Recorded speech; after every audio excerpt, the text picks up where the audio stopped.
বিচার কাকে বলে স্বর্ণাক্ষরে লেখা থাকবে চিরদিন। সিরিয়ার একটি শহরের নাম রাকা। সেখান থেকে খলিফা হারুনুর রশিদের নিকট চিঠি আসল। চিঠিতে লেখা ছিল, শহরের বিচারক 1 মাস যাবৎ অসুস্থ, বিচার কাজ স্থগিত হয়ে আছে। খলিফা যেন দ্রুত ব্যবস্থা করেন। খলিফা চিঠির জবাব পাঠালেন, আগামী সপ্তাহের মধ্যে নতুন বিচারক আসবেন। 1 সপ্তাহের মধ্যে নতুন বিচারক এসে যোগ দিলেন।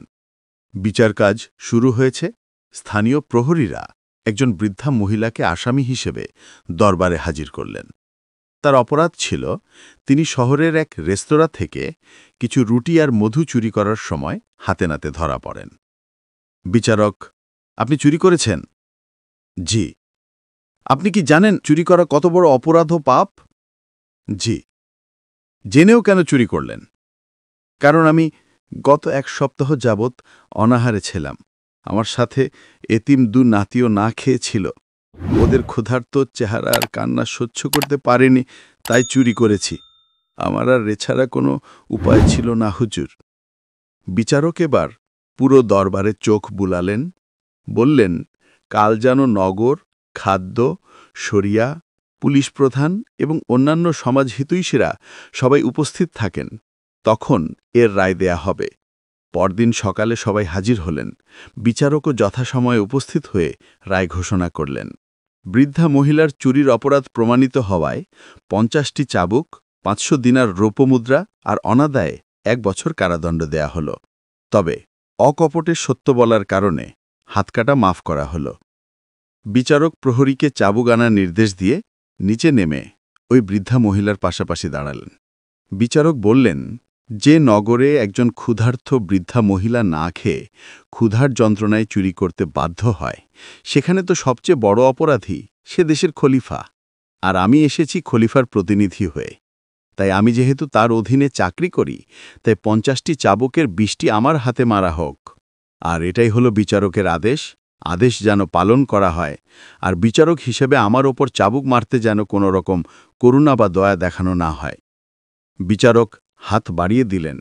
2 হাতে পরপর 20টি চাবুক মারা হল। চাবুকের আঘাতের ফলে হাত থেকে রক্ত গড়িয়ে পড়ছে। ওই অবস্থায় বিচারক পকেট থেকে একটা রুমাল বের করলেন। কেউ একজন বিচারকের হাত বাঁধার জন্য এগিয়ে গেলে বিচারক নিষেধ করেন। এরপর বিচারক বললেন, যে নগরের নগর প্রধান, খাদ্যগোদাম প্রধান এবং অন্যান্য সমাজ হিতৈষীরা একজন অভাবগ্রস্ত মহিলার ভরণপোষণ করতে পারেন না, সেই নগরে তারাও অপরাধী। তাই বাকি 30টি চাবুক সমানভাবে তাদেরকে মারা হোক। এরপর বিচারক নিজ পকেট থেকে বের করা রুমালের ওপর 50টি রৌপ্য মুদ্রা রাখলেন। তারপর বিচারপতি উপস্থিত সবাইকে বললেন, যে সমাজ একজন বৃদ্ধা মহিলাকে চোর বানায়, যে সমাজে এতিম শিশুরা উপবাস থাকে, সে সমাজের সবাই অপরাধী। তাই উপস্থিত সবাইকে 100 দিনার রৌপ্য মুদ্রা জরিমানা করা হল। এবার মোট 500 দিনার রৌপ্য মুদ্রা থেকে 100 দিনার জরিমানা বাবদ রেখে বাকি 400 দিনার রৌপ্য মুদ্রা থেকে 20টি চুরি যাওয়া দোকানের মালিককে দেয়া হল। বাকি 380টি রৌপ্য মুদ্রা বৃদ্ধা মহিলাকে দিয়ে বললেন, এগুলো আপনার ভরণ পোষণের জন্য। আর আগামী মাসে আপনি খলিফা হারুনুর রশিদের দরবারে আসবেন। খলিফা হারুনুর রশিদ আপনার কাছে ক্ষমা প্রার্থী।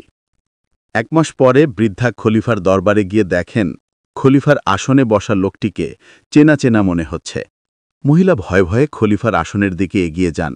কাছে গিয়ে বুঝতে পারেন লোকটি সেদিনের সেই বিচারক।